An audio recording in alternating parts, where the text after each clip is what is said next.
One thing that you did when the government was open, though, sir, is you delivered historic tax cuts in under 6 months, fulfilling a major campaign promise. And you inherited an absolute mess of an economy. When you came in here, inflation was sky high, groceries were sky high, gasoline was sky high, electricity was sky high. You immediately delivered on no tax on tips, no tax on overtime, no tax on Social Security, making permanent the tax cuts from your first administration. Can you talk a little bit about how Americans are going to feel that in 2026 and how much better their financial situation is going to be because of the tax cuts that you got done so quickly? Well, first of all, we passed a bill that was the biggest bill ever passed in the history of our country. And it was tax cuts, and it was all of the regulation cuts, which a lot of people don't understand are actually more important than the tax cuts in terms of jobs than everything else.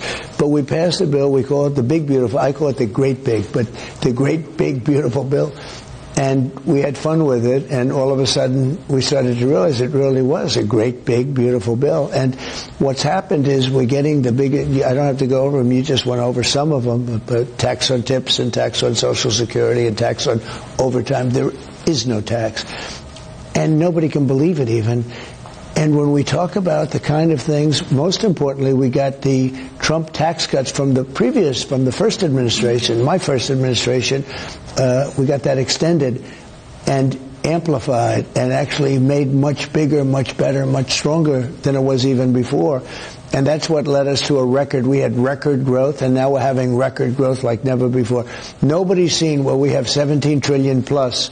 Think of it, $17 trillion is being invested in our country. Under Biden, in 4 years, they had less than $1 trillion. So we have 17 trillion.